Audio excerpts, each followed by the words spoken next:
3 royal healers had already lost their fingers trying to wipe the blood from the Northern King's fur. The siege was won, but the Alpha's beast remained, a midnight leviathan of matted gore, driven to madness by the silver shrapnel burning inside its ribs. It crushed a heavy wash basin beneath its jaws, its deafening roar vibrating through the blood-slicked cobblestones, refusing to let anyone near the lethal wounds. "Draw your bows," her uncle, the local Alpha, hissed from the safety of the high balcony. "The king's mind is dead. Put the monster down." But Sherry didn't see a monster. Stepping from the shadows with lie-cracked hands, gripping her mother's broken wooden comb, the wolfless outcast saw a creature drowning in terrified agony. The courtyard of the Suncrest Pack smelled of copper and terror. For 3 days, the scent of death had hung heavy in the mountain air, a suffocating blanket of ozone and iron that made the local wolves choke on their own breaths. The war was over. The Northern King, Torin, had descended with his savage vanguard to slaughter the rogue army threatening their borders. He had saved them. And now he was dying on their cobblestones. Sherry knelt in the freezing slush, her thin, ash-stained skirts soaking through to her bruised knees. Her hands, raw and blistered from lie, scrubbed mechanically at the bloodstains pooling near the citadel walls. As a wolfless, a shifter born without a beast, a genetic failure in the eyes of her cruel uncle, Alpha Regis, she was invisible. She was the Pack's designated ghost, fit only for clearing away the wreckage of her betters. But she couldn't tear her eyes away from the king's wolf. It was impossibly large, a creature of nightmare and legend, easily twice the size of a normal Alpha. Its midnight coat was matted with drying blood, dirt, and the viscera of its enemies. Deep, weeping gashes crisscrossed its powerful shoulders, and a jagged tear along its ribs exposed the muscle beneath. It lay backed into the corner of the high stone walls, its chest heaving with wet, rattling breaths. Every time a healer approached, the beast's golden eyes flared with wild, unseeing violence. A low, rumbling growl shook the very foundations of the keep, the sheer pressure of its alpha aura, a physical, crushing weight that forced the surrounding wolves to their knees in submission, rolled off it in erratic waves. "He's been stuck in the shift since he tore the enemy warlord's throat out," a medic stammered, backing away clutching a bandaged arm. "His mind is shattered, Alpha Regis. The pain of the wounds is keeping the beast in control. If we don't clean the silver from those gashes, infection will kill him before nightfall." On the balcony, Alpha Regis sneered, though his scent reeked of sour fear. "Livia," he snapped, turning to his daughter. "Go down there. Use your lunar presence. Calm the beast. If you bring the king back to his human mind, he will owe us his crown. He will make you his queen." Livia, draped in pristine white silks, looked at the blood-soaked monster and paled. But she did not dare disobey her father. Trembling, she descended the stairs and stepped into the courtyard, radiating a cloying scent of jasmine meant to soothe. "Here, boy," Livia coaxed, extending a manicured hand. "Let me—" The beast didn't just growl, it roared. The sound was a concussive blast of dominance. Livia shrieked, falling backward into the bloody slush as the king's wolf snapped its jaws mere inches from her face. The message was clear. "Touch me, and you die." Livia scrambled away, weeping hysterically. Alpha Regis cursed loudly, signaling his guards. "Draw your weapons. If it lunges again, fill it with silver." No, Sherry thought, her heart hammering against her ribs. Wolves felt the Alpha command as a physical chain, a demand to obey or cower. But Sherry had no wolf. The oppressive aura rolling off the midnight beast didn't force her into submission. Instead, she felt the raw, unfiltered emotion behind it. It wasn't rage.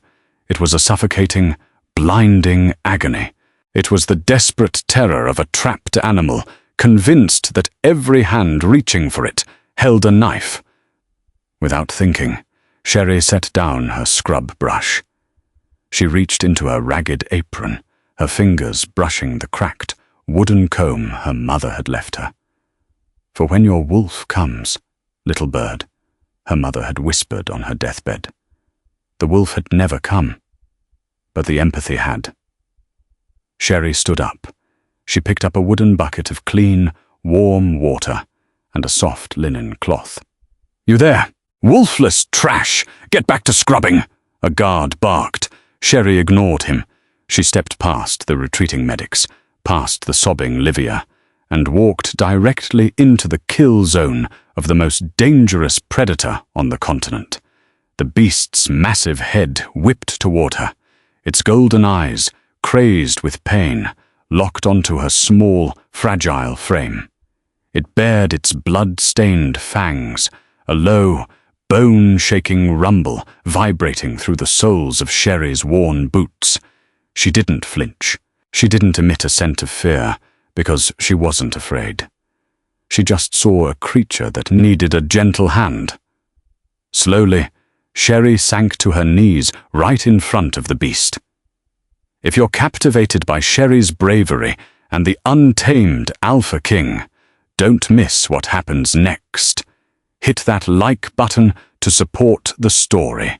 Share this with your fellow fantasy romance lovers, and subscribe to the channel so you never miss a chapter of this epic fated mate's journey. The blood, the betrayal, and the romance are just getting started. Drop a comment below on what you think the Alpha King will do when she touches him.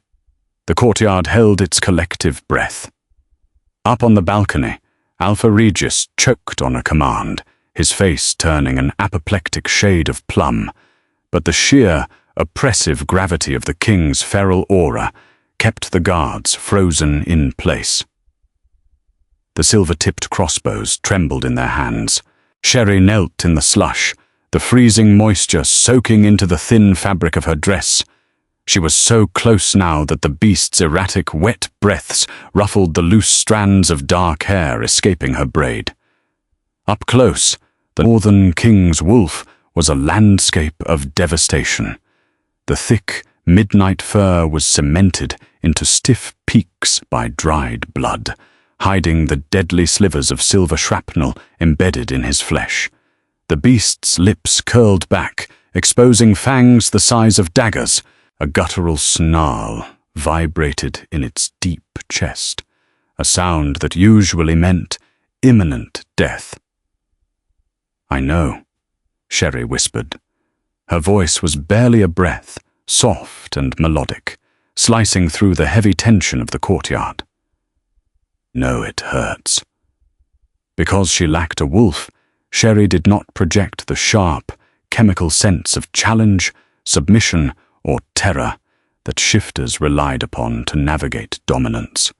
To the crazed, pain-blinded king, she was a sensory anomaly. She smelled of lye, pine needles, and a profound, unshakable stillness.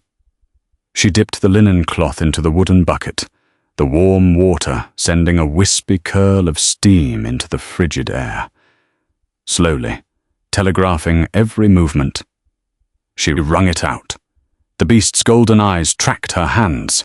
When she reached toward him, it lunged. Jaws snapped shut a mere fraction of an inch from her fragile wrist. The snap sounded like a steel trap engaging. Above them, a guard shouted, but Sherry didn't flinch. She didn't recoil. She simply held her hand there, steady, letting the beast realize she was not going to strike him. "I'm not going to hurt you," she murmured, keeping her gaze lowered, instinctively understanding that eye contact was a challenge he couldn't afford right now. Slowly, the wolf's massive head lowered. The manic gleam in its golden eyes flickered, replaced by a momentary, confused exhaustion. Sherry pressed the warm, damp cloth against the uninjured crest of his neck. The beast flinched violently at the contact, a low whine escaping its throat, but Sherry kept her hand steady, applying a gentle, rhythmic pressure. The warmth of the water seeped through the frozen, matted blood.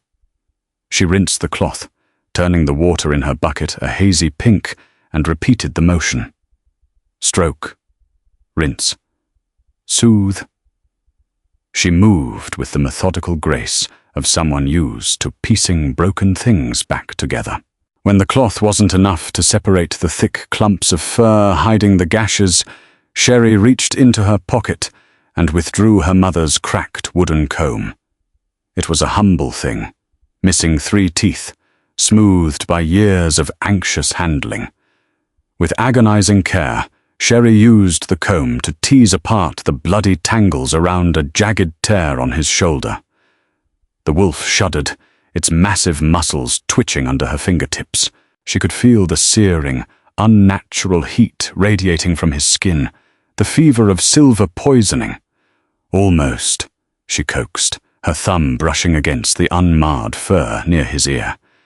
Just let me find it.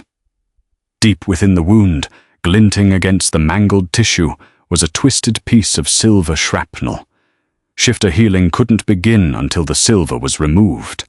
The metal burned them from the inside out, stalling their rapid cell regeneration and driving their beasts to madness. Sherry set the comb down and pinched the edge of her clean apron. "This will sting, my brave king," she whispered.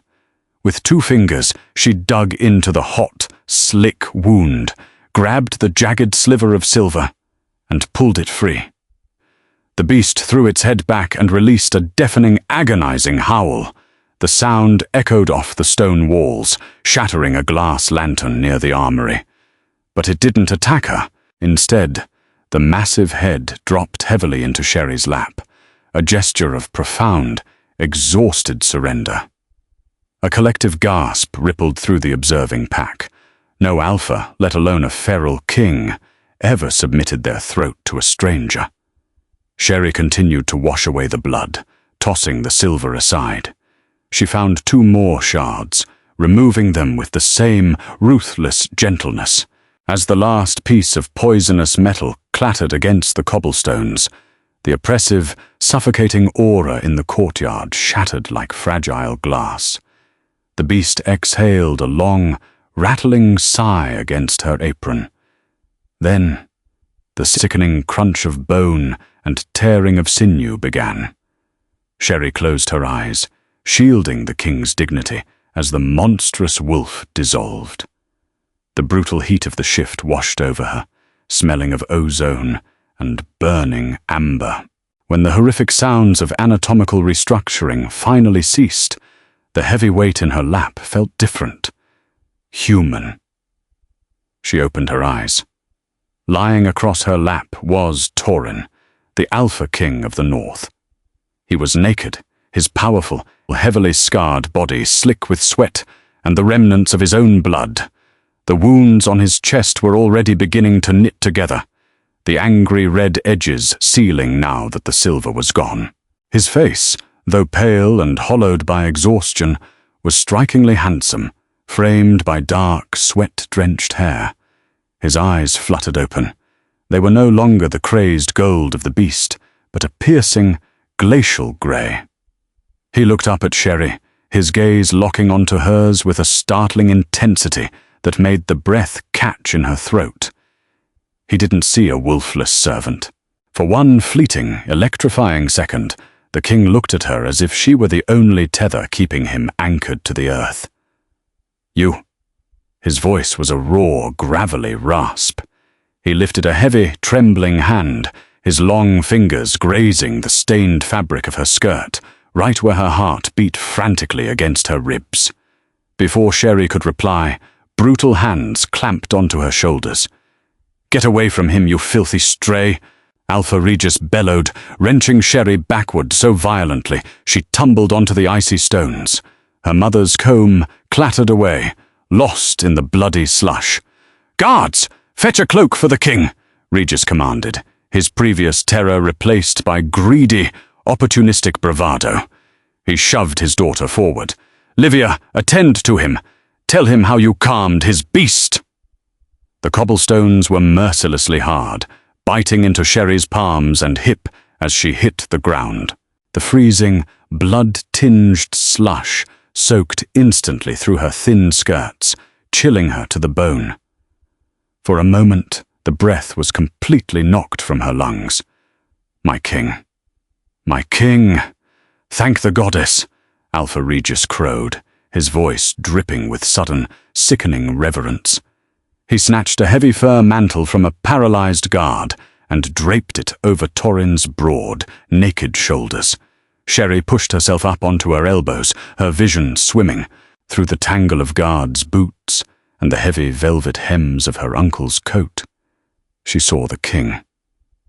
Torin was struggling to sit up, his massive chest rising and falling as his accelerated shifter metabolism worked to seal the horrific wounds Sherry had cleaned.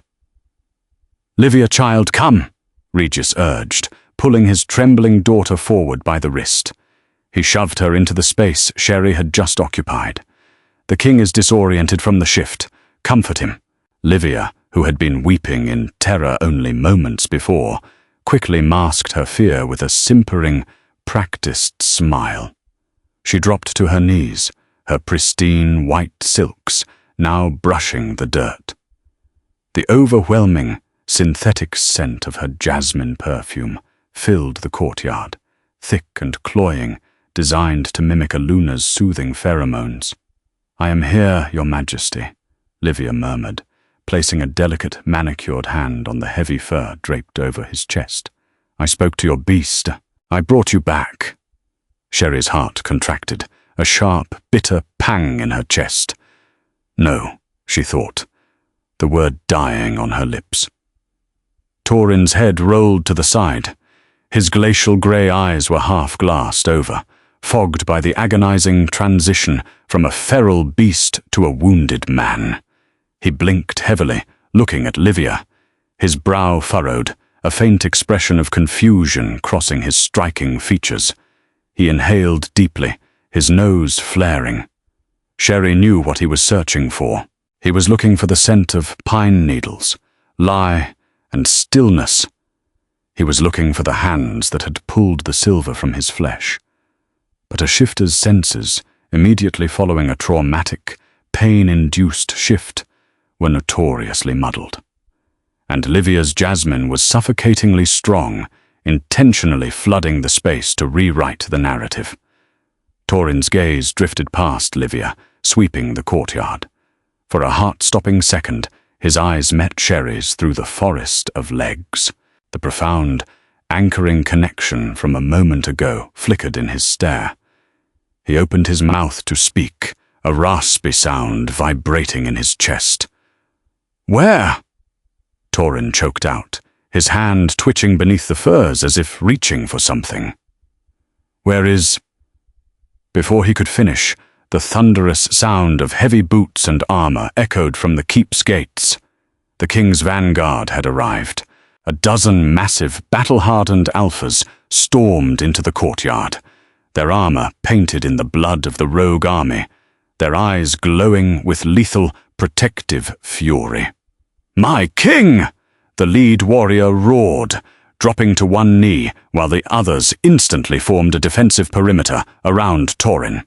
The warrior glared at Regis. "We felt his beast slip into madness through the pack link. We thought he was lost. How is he alive?" Regis puffed out his chest, gesturing grandly to his daughter. "My daughter, Livia, possesses a rare, calming lunar presence. She risked her own life to approach his feral form. She coaxed the beast down and removed the silver." The vanguard commander looked at Livia with newfound, awe-struck respect. "The North owes you a life debt, Lady Livia." Sherry felt a physical sickness twist in her stomach. It was a lie. A brazen, dangerous lie. She opened her mouth to speak, to defend the truth, but a brutal hand clamped down on her shoulder, digging viciously into the nerve. "Not a sound! "You wolfless rat!" the captain of her uncle's guard hissed in her ear. He dragged her roughly to her feet. Sherry's eyes darted frantically across the slush. There, lying near a puddle of the king's dried blood, was her mother's wooden comb, the symbol of her meager inheritance, the very tool she had used to save the most powerful man on the continent. She lunged for it, her fingers scraping against the wood. The guard's heavy, iron-toed boot slammed down. Crack. The sound of the wood splintering was a physical blow to Sherry's chest. The guard ground his heel into the comb, snapping it into jagged fragments. Sherry let out a silent, choked sob, her fingers curling into empty fists. It was the story of her life. Everything she loved, everything she did, crushed beneath the heel of those who held the power. "Take him to the royal chambers," Regis commanded the vanguard, ignoring Sherry entirely. "We will tend to him. And when he wakes, we shall discuss the reward for my daughter's bravery." Torin's eyes had fallen shut. The exhaustion had finally claimed him. As the massive warriors lifted their unconscious king, Sherry was dragged backward into the shadows. "Throw her in the undercellars," Regis whispered to the guard captain, stepping briefly out of the vanguard's sight. His eyes were cold, calculating, and utterly devoid of mercy. "Keep her locked away until the king's army leaves. If she speaks to anyone, if she even looks at one of the northerners, cut out her tongue." "Yes, Alpha," the guard grunted. Sherry was hauled away, descending the damp, spiraling stone steps into the pitch-black belly of the keep. The iron door of the cell slammed shut, the heavy deadbolt sliding into place with a terrifying finality. Sitting in the freezing dark, Sherry pulled her knees to her chest, trembling violently. The metallic scent of the king's blood still clung to her hands, a stark, undeniable truth in the darkness. They had stolen her triumph. They had stolen her mother's comb. But as she closed her eyes, she saw the king's glacial grey stare, and she knew one thing they couldn't steal. She had felt the king's soul, and he had felt hers, and a wolf like Torin would not be fooled by the scent of jasmine for long. Torin clawed his way out of a suffocating, feverish dark. His awakening was not gentle. It came with the violent jolt of his accelerated shifter metabolism, knitting torn muscle and fusing cracked bone. His chest burned with a phantom fire, the echo of silver poisoning, but the suffocating madness that had gripped his beast was gone. The feral panic had receded, leaving behind a profound, aching exhaustion. He inhaled sharply, his chest expanding against fine silk bandages. Immediately, a cloying, suffocating wave of jasmine assaulted his heightened senses. Torin's eyes snapped open. He was lying in a cavernous, opulent bedchamber, the heavy velvet drapes drawn against the mountain sunrise. A fire crackled in the hearth, but the warmth felt artificial, suffocated by the heavy perfume saturating the air. Beside his bed sat Livia, her pristine white silks swapped for an even more elaborate gown of pale blue. She perked up the moment his glacial grey eyes focused on her, her heartbeat accelerating in a frantic, fluttering rhythm of pure ambition. "Your Majesty," Livia breathed, attempting to pitch her voice into a soothing cadence. She reached out, her soft, manicured fingers hovering over his bandaged shoulder. "You are awake. The goddess be praised." Torin's beast, the massive midnight wolf lurking just beneath his skin, snarled a violent objection. Instinct was the core of shifter biology. It bypassed logic and language, and Torin's instinct screamed that the female reaching for him was an imposter. He flinched away from her touch, the sudden movement tearing at the freshly sealed tissue of his ribs. He let out a low, warning rumble that vibrated through the heavy oak frame of the bed. Livia snatched her hand back, her eyes widening in genuine terror. The scent of sour fir instantly bled through her overpowering jasmine perfume. The chamber doors swung open, and Alpha Regis hurried in, flanked by two of Torin's vanguard commanders. Regis's face split into an obsequious, nervous smile. "My king! It is a miracle!" Regis proclaimed, bowing deeply. "We feared the silver had taken root too deeply. But my daughter's bravery, her lunar presence was the balm your beast required." Torin pushed himself up against the carved headboard, his imposing muscles bunching as he ignored the blinding flare of pain in his side. He swept his cold, analytical gaze over Regis, then down to the trembling girl beside the bed. His mind was still a fractured mosaic of feral memories, obscured by the trauma of the battlefield. But shifter memory was not solely visual. It was bound in scent, sound, and touch. He remembered agony. He remembered the burning, suffocating rage of the silver trapped in his flesh. He remembered lashing out, ready to sever the spine of anything that drew near. And then he remembered the anchor. He closed his eyes, filtering out the heavy jasmine and the stench of Regis's ambition. He dug into the sensory imprint left on his wolf. The anchor hadn't possessed a lunar presence. In fact, she had possessed no wolf aura at all. That was why his beast hadn't killed her. She had emitted zero challenge. She was an anomaly of profound stillness. He remembered the smell of freezing slush, bitter lye, sharp pine needles, and the distinct grounding scent of wood smoke. He remembered her hands. Torin's eyes snapped open, locking on to Livia. "Give me your hands," he commanded, his voice a gravelly, resonant baritone that carried the inescapable weight of an alpha king. Livia hesitated, swallowing hard. She slowly extended her hands, palms up. Torin did not touch them. He merely looked. They were soft, unblemished and pristine. The cuticles were oiled, the skin pale and flawless. The hands that had reached into his torn flesh had been small, but they were not soft. His beast vividly remembered the tactile sensation of calluses and raw, lye-blistered skin brushing against his fevered neck. He remembered a cracked wooden tool carefully parting his blood-matted fur. He remembered a voice, barely a whisper, vibrating with a fearless empathy that no pampered noblewoman could ever fake. "This will sting, my brave king." Torin's upper lip curled, exposing a flash of elongated canines. The temperature in the room seemed to drop 10 degrees as the crushing, dominant pressure of his alpha aura flooded the space. Regis choked on his next breath, dropping to his knees under the sheer weight of it, while the vanguard commanders instantly bowed their heads in submission. "You did not pull the silver from my flesh," Torin growled, his voice deadly quiet.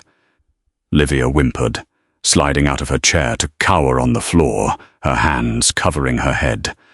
I was there, Your Majesty. I tried. The trauma of the shift, Your King. It clouds the mind." Regis stammered frantically from his knees, his forehead practically touching the floorboards. "Livia risked everything. She is your savior." Torin swung his long legs over the edge of the mattress, the silken sheets pooling around his waist. The scars of 100 battles rippled across his torso, stark against his pale skin. He glared down at the local alpha with a disgust so profound it made his beast rattle the cage of his ribs. "My beast does not lie, and my beast does not forget," Torin said softly, though the menace in his tone was absolute. He looked toward his vanguard commanders. "When I shifted back, before I lost consciousness, there was a girl in the courtyard, ash on her skirts, smelled of pine and soot." The lead commander frowned, struggling to recall through the chaos of their arrival. "There was a servant, my king. On the stones. Alpha Regis's men dragged her away as we secured you." Torin's glacial eyes slowly turned back to Regis. The king's jaw ticked, a muscle jumping in his cheek as a terrifying protective fury ignited in his chest. "Where is she?" Torin whispered. The undercellars of the Suncrest Keep did not smell of blood or war. They smelled of rot, damp earth, and forgotten things. Sherry sat in the pitch-black corner of her freezing cell, her knees pulled tightly to her chest. The cold radiating from the stone floor was absolute, seeping through her wet skirts and settling deep into her marrow. Her breath plumed in the darkness, a faint, rhythmic ghost in the frigid air. Her right hand was clenched tightly inside her apron pocket. Her raw, blistered fingers traced the jagged, splintered edge of a small piece of wood, the only fragment of her mother's comb she had managed to snatch from the slush before the guards dragged her into the abyss. The wood felt rough, ruined, a physical manifestation of her life in this pack. "When your wolf comes, little bird, you will be magnificent," her mother had whispered, brushing Sherry's dark hair by the hearth. But the wolf had never come. In a society ruled by the dominance of the beast, lacking one was not just a biological failure, it was a moral one. To Alpha Regis, a wolfless niece was a stain on his bloodline, a creature less than human, fit only for the shadows and the scrubbing brush. Yet, as Sherry sat shivering in the dark, she realized she did not regret what she had done. If she had a wolf, perhaps she would have been bound by the paralyzing terror of the king's Alpha command. Perhaps she would have cowered like Livia, blinded by the brutal hierarchy of their kind. But Sherry's humanity had allowed her to see past the monster, to the agonizing pain beneath. She had touched the king's beast, and in that fleeting, terrifying moment, she had felt a profound, echoing loneliness that mirrored her own. A sudden, sharp grating of iron against stone snapped Sherry out of her reverie. Footsteps clattered down the spiraling stairwell. They were not the slow, measured paces of a jailer on patrol. They were hurried, frantic, heavy with panic. Through the small, barred window of her solid iron door, the flickering orange glow of a torch pierced the gloom. The deadbolt slid back with a loud, metallic clack. The guard captain stepped into the cell, the torchlight casting long, menacing shadows across his scarred face. His scent was pungent and sour, the unmistakable stench of a shifter gripped by desperate fear. In his right hand, he held a drawn hunting knife. "Get up!" he hissed, his voice tight. Sherry pressed her back against the damp stone wall, her heart hammering against her ribs like a trapped bird. "What is happening?" "The king is awake and he's asking questions," the captain snarled, stepping closer. He grabbed Sherry by the upper arm, hauling her to her feet with a bone-jarring jerk. Her frozen legs buckled, but he kept her suspended, his grip bruising her flesh. "Alpha Regis ordered me to tie up loose ends. You are going to take a walk to the western ravine, wolfless, and you aren't coming back." Panic, cold and sharp, flooded Sherry's veins. They were going to kill her to protect Livia's lie. She struggled, kicking out wildly, but it was like fighting a mountain. Shifter strength was absolute. The captain merely grunted, twisting her arm painfully behind her back and shoving her toward the doorway. "Keep quiet, and I'll make it fast. Scream, and I'll let my beast tear you apart before you hit the bottom of the gorge." Sherry bit her lip so hard she tasted copper, refusing to give him the satisfaction of her tears. She gripped the wooden splinter in her pocket, bracing herself for the end. But as the captain dragged her into the corridor, a sound echoed from the top of the stairwell. It was a low, vibrating rumble that seemed to emanate from the very bedrock of the keep. The torchlight flickered violently. Dust sifted down from the stone ceiling. The captain froze, his grip on Sherry loosening as his eyes darted toward the stairs. "What?" A terrified scream echoed from above, abruptly cut short by the sickening thud of a heavy body hitting a stone wall. Then, the sound of heavy, deliberate footsteps began to descend the stairs. Thud. Thud. Thud. The captain shoved Sherry against the wall, raising his knife, his chest heaving as the scent of raw, unadulterated dominance flooded the narrow corridor. The air grew impossibly thick, suffocatingly heavy. It was the crushing pressure of an alpha king, enraged. From the shadows of the stairwell, a figure emerged. Torin stood in the gloom, draped only in the heavy fur mantle, his bare chest heaving.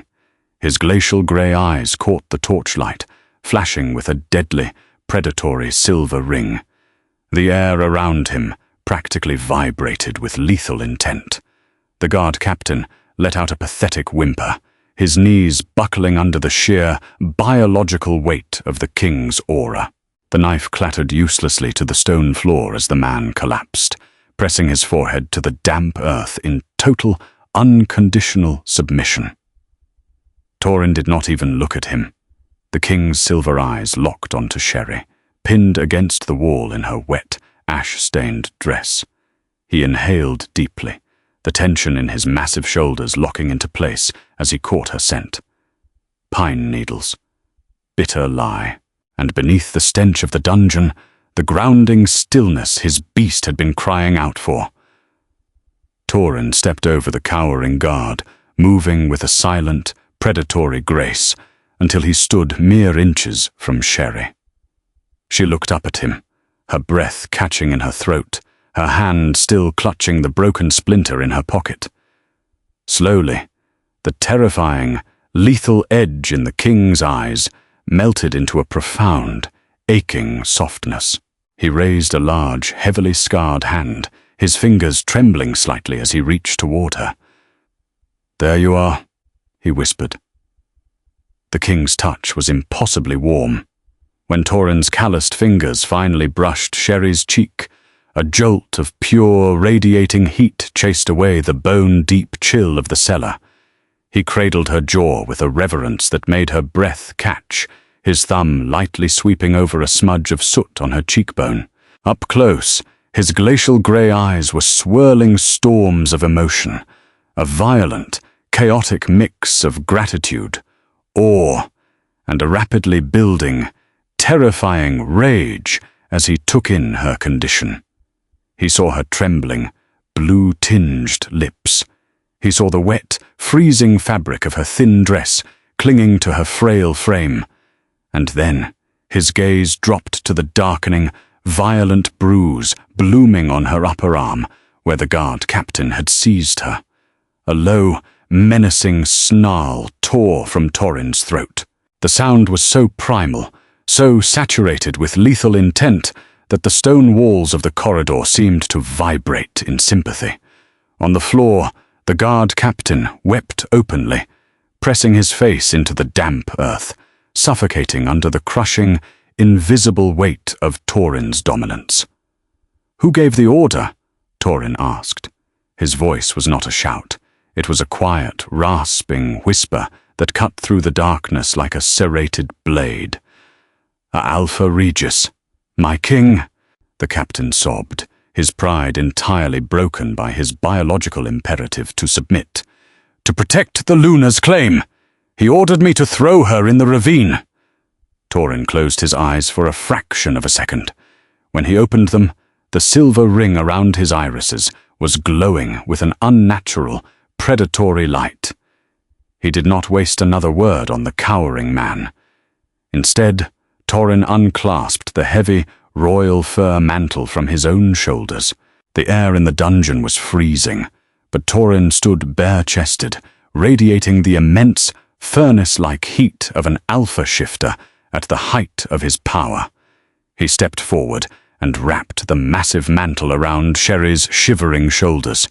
The thick pelt enveloped her completely, carrying the scent of pine, ozone, and the king's grounding strength. As he pulled the edges of the fur together, Torin's gaze snagged on her right hand, which was still clenched tightly against her chest.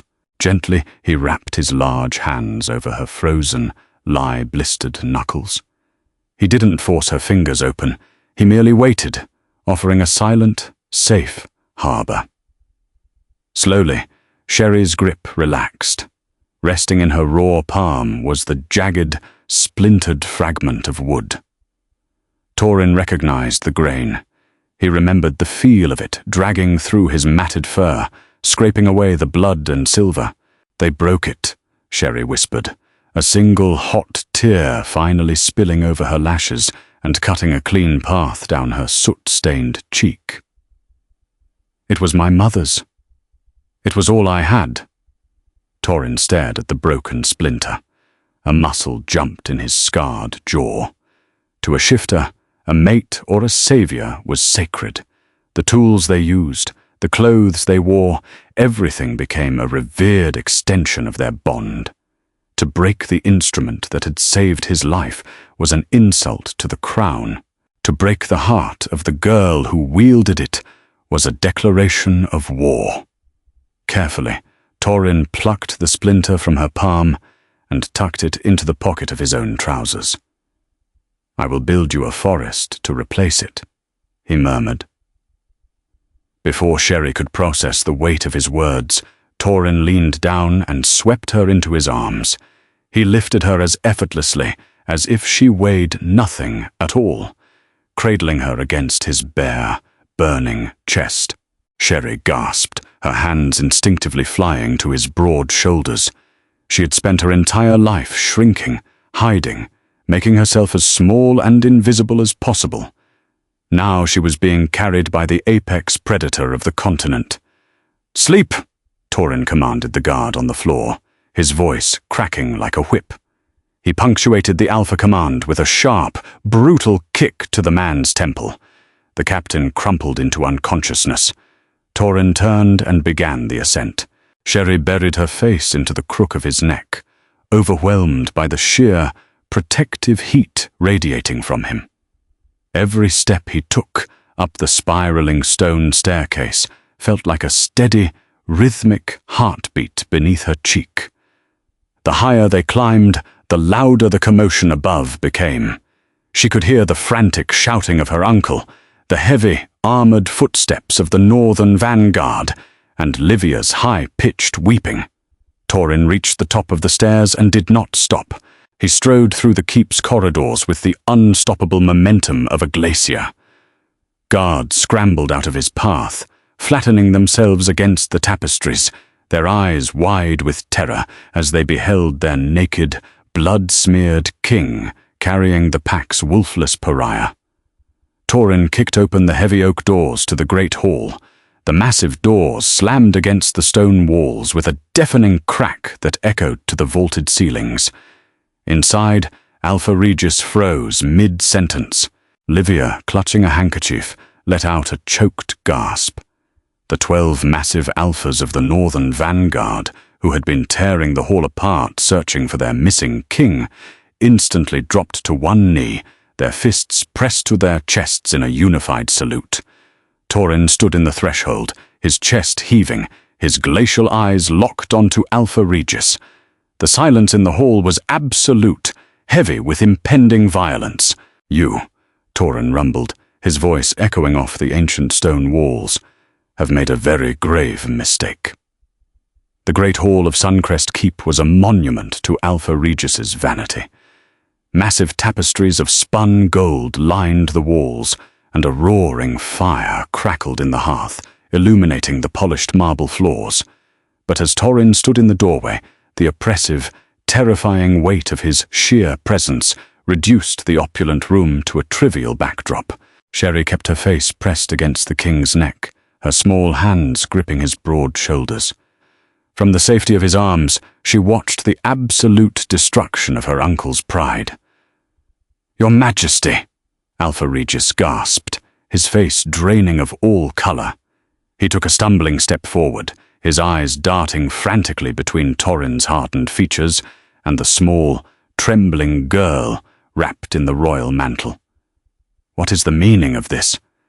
Why are you holding that wolfless stray? She's dangerous. She must have snuck into your chambers."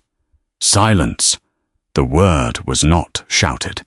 It was spoken with a low, gravelly resonance that vibrated through the floorboards, carrying the inescapable, biological chain of an Alpha King's command. Regis's mouth snapped shut with an audible click. His knees buckled and he crashed onto the polished marble, physically forced into a kneeling position by the sheer dominance rolling off Torin in suffocating waves. Livia whimpered, pressing herself against the far wall, her heavy perfume completely masked by the acrid stench of her own terror.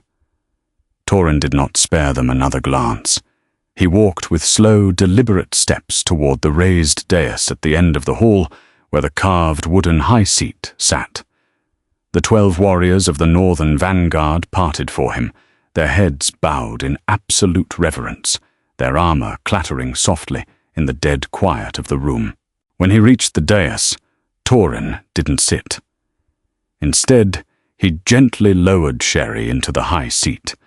The heavy, carved chair swallowed her small frame. The royal fur mantle pooled around her soot-stained boots.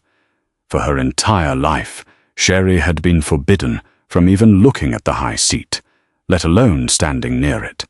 To be placed upon it by the Alpha King was an act of elevation so profound it made her head spin. "Commander," Torin rumbled, turning his back to Sherry to face the hall. He stood as a living shield between her and the pack that had tormented her. "My king," the lead warrior answered, stepping forward. "Smell the girl's hands," Torin commanded, gesturing a scarred hand toward Livia. "Tell me what you find." The massive commander crossed the room in 3 strides. Livia shrieked as the battle-hardened warrior seized her wrists, lifting her perfectly manicured hands to his face. He inhaled deeply, his brow furrowing in disgust. "Jasmine oil, my king," the commander reported, dropping Livia's hands as if they were diseased. "Rosewater, silk. There is no trace of blood, no scent of the battlefield, and no metallic tang of silver." Torin's glacial grey eyes locked onto Regis. A beast trapped in a trauma shift does not care for jasmine. It requires an anchor. It requires courage. Torin reached into the pocket of his trousers. Slowly, he withdrew the jagged, splintered piece of Sherry's wooden comb. He held it up for the entire hall to see. It was a humble, broken thing, starkly out of place amidst the gold and marble. Yet in the king's hand, it commanded the reverence of a holy relic. "This was found in the slush of your courtyard, soaked in my blood." Torin's voice rose, the lethal edge of his anger finally bleeding through. "It belonged to the one who stepped into the kill zone, the one who pulled the silver from my flesh while your pampered daughter cowered in the dirt. And how did you repay the savior of the North, Regis?" Regis was sweating profusely, his chest heaving as he struggled against the invisible weight pressing him to the floor. "My king, please. She is wolfless. An abomination. I only sought to protect the dignity of your rescue. A king cannot owe his life to a defect." A dangerous, predatory growl ripped from Torin's throat. The sound was so intense that the stained glass windows rattling in their lead frames. "The only abomination in this hall is a leader who throws his own kin into a dungeon to bleed for his ambition," Torin snarled. He turned to his vanguard, his eyes flashing with a terrifying silver light. Torin issued his decrees with the merciless precision of a falling axe. Strip him of his title. Seize the keep. Any wolf who raises a hand to defend him will be considered an enemy of the Northern Crown. The vanguard moved with terrifying efficiency. 2 massive warriors hauled a screaming Regis to his feet, ripping the heavy alpha's coat from his shoulders, a deeply humiliating public stripping of his rank. The pack guards watching from the periphery did not dare intervene. They averted their eyes, submitting instantly to the true power in the room. Sherry sat frozen in the high seat, her heart hammering against her ribs. She watched the man who had subjected her to a lifetime of cruel, freezing invisibility being stripped of everything he valued. Torin turned back to her, the violent storm in his eyes instantly calming as he looked at her pale, stunned face. He knelt before the high seat, bringing himself down to her eye level. The apex predator, the ruthless conqueror of the North, willingly lowered himself before a wolfless girl. "They will never touch you again," Torin whispered, his large hand gently covering hers where it rested on the armrest. "I swear it on my beast." The adrenaline that had sustained Sherry through the terror of the dungeons finally shattered. As the Northern vanguard dragged her disgraced uncle from the Great Hall, a violent, uncontrollable tremor racked Sherry's small frame. The heavy fur mantle slipped from her shoulders, and she gasped, her hands flying up to cover her face. The sheer magnitude of what had just occurred, the reshaping of her entire world in a matter of minutes, crashed down upon her in a suffocating wave. Torin saw it instantly. The lethal, commanding Alpha King vanished, replaced entirely by the fiercely protective mate his beast was screaming to claim. Without a word, Torin scooped her out of the high seat, pulling her flush against his burning chest. He wrapped the mantle securely around them both, burying her face in the crook of his neck to shield her from the staring eyes of the remaining pack members. "Clear my chambers," Torin barked over his shoulder to his lead commander. "Send for the Northern healers, and if anyone from this pack approaches the wing, break their legs." Sherry closed her eyes, letting the rhythmic, thudding heartbeat beneath Torin's ribs anchor her spiraling mind. She was carried away from the cold marble and the suffocating scent of fear, floating in a cocoon of pine, wood smoke, and raw, unadulterated safety. When Torin kicked open the doors to the royal chambers, the oppressive stench of Livia's jasmine had thankfully dissipated, chased out by the crisp mountain wind blowing through the open balcony doors. The massive hearth roared with a fresh fire, casting a warm, golden glow across the heavy velvet drapes and the plush, sprawling bed. Torin didn't place her on the mattress. Instead, he carried her to the thick woolen rug set directly before the fire. He knelt, settling her gently onto the soft fibers, but he didn't pull away. He stayed on his knees before her, a mountain of scarred muscle and quiet devotion. "You're in shock," Torin murmured, his gravelly voice dropping to a soft, vibrating hum meant to soothe. He reached for a porcelain basin of warm water that a servant had left by the hearth. Taking a clean linen towel, he dipped it into the water and wrung it out. Sherry's breath hitched as Torin gently took her right hand. His massive, calloused fingers cradled her wrist with an agonizingly tender care, as if she were made of spun glass. Slowly, methodically, he began to wash the dried blood, soot and ash from her skin. It was a profound, breathtaking reversal. The Alpha King of the North was kneeling on the floor, washing the hands of a servant. "You don't have to do this," Sherry whispered, her voice cracking. She tried to pull her hand back, a deep-seated shame rising in her throat. "I'm dirty. I am nobody, Your Majesty. I am wolfless." Torin's hands went still. He slowly lifted his head, his glacial grey eyes locking onto hers. The intensity in his gaze stripped away the breath from her lungs. "Do not ever use that word as a weapon against yourself again," Torin commanded softly. He raised her raw, blistered hand and pressed his lips to her bruised knuckles.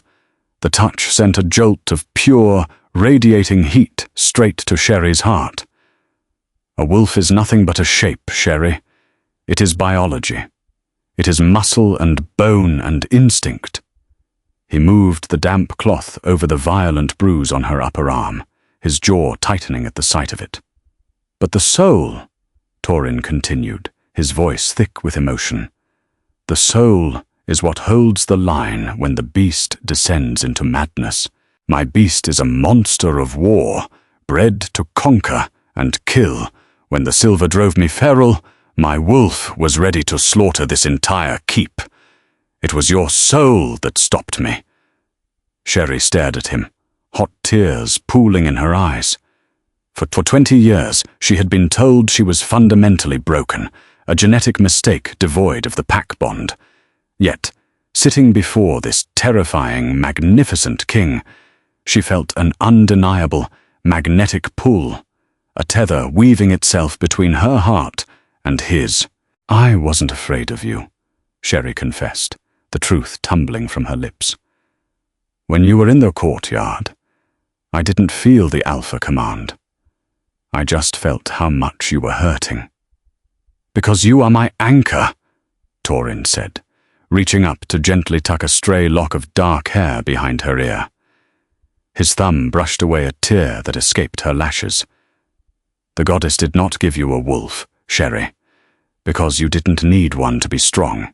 She made you exactly as you are so you could walk into the fire and pull me out." Torin set the cloth aside. He shifted closer, pulling her gently by the waist until she was resting against his chest. He wrapped his arms around her, burying his face in her dark hair, inhaling the clean, grounding scent of her skin. A deep, rumbling purr vibrated in Torin's chest, a sound only an alpha's beast made when it had found its ultimate peace. For the first time in her life, Sherry did not feel invisible. As the heat of the fire warmed her back, and the impossible strength of the king shielded her from the world, she closed her eyes and let herself believe she was finally home. 6 months later, the air in the high castle of the north smelled of cedarwood, blooming frost lilies, and absolute peace. Sherry stood on the sweeping glass balcony of the royal wing, looking out over the endless, ancient pine forests of Torin's domain. The wind here was biting, but she didn't feel the cold. She was wrapped in a cloak of heavy white fox fur, the luxurious material a stark contrast to the thin, ash-stained rags that had once been her entire world. She took a deep breath, letting the crisp, pure oxygen fill her lungs. The psychological scars of her past, the instinctive urge to shrink, to apologize for taking up space, to hide from loud footsteps, were fading. They were not entirely gone. Trauma was a stubborn ghost. But here, in the north, the ghost had lost its power. Below her, in the sprawling training yards, the massive wolves of the northern vanguard were sparring. When the lead commander caught sight of Sherry on the balcony, he stopped mid-stride. He didn't sneer, and he didn't ignore her. Instead, the battle-hardened alpha pressed a fist to his chest and bowed his head in profound, unwavering reverence. Sherry smiled softly and returned the nod. In the north, they did not care that she lacked a beast. The story of the wolfless girl who had walked into the kill zone to pull silver from a feral king's flesh had become a legend. To the fiercely loyal northern shifters, biology meant nothing compared to courage. She was not a defect here. She was the anchor.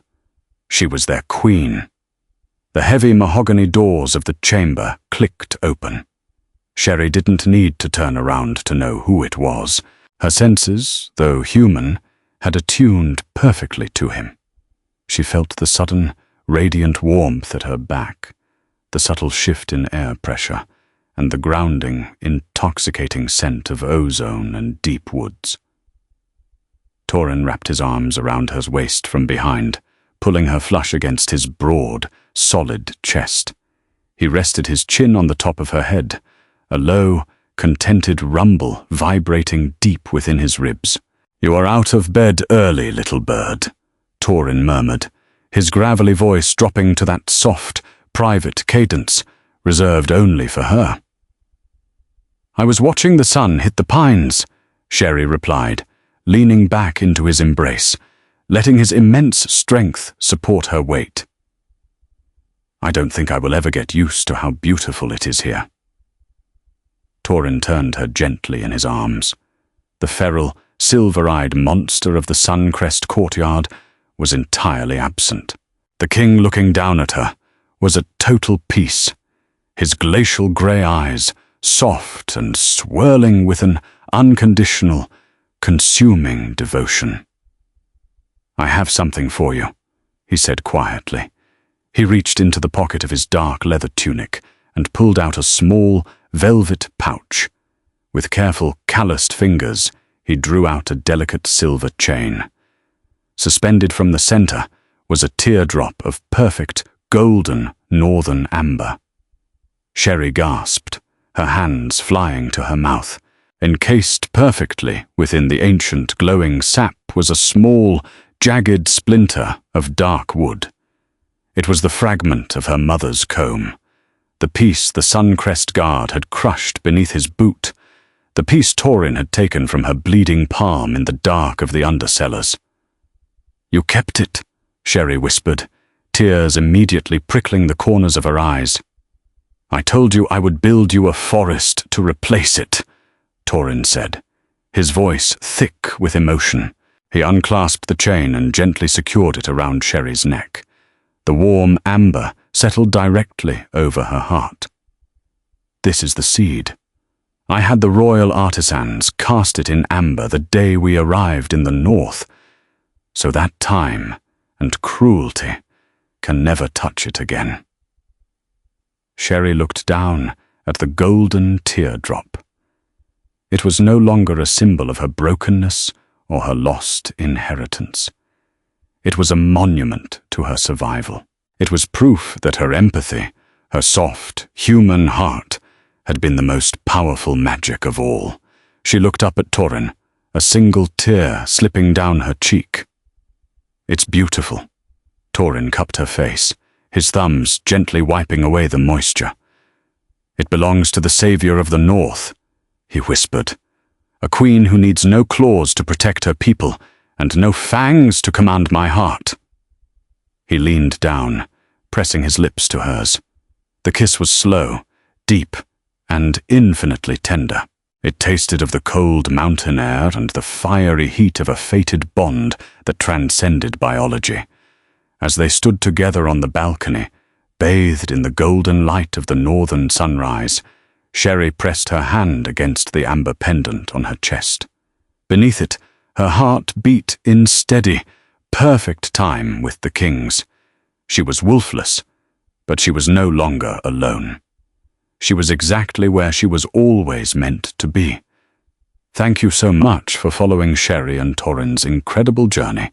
If this story of healing, undeniable fated bonds, and an outcast claiming her rightful crown moved you, please hit that like button.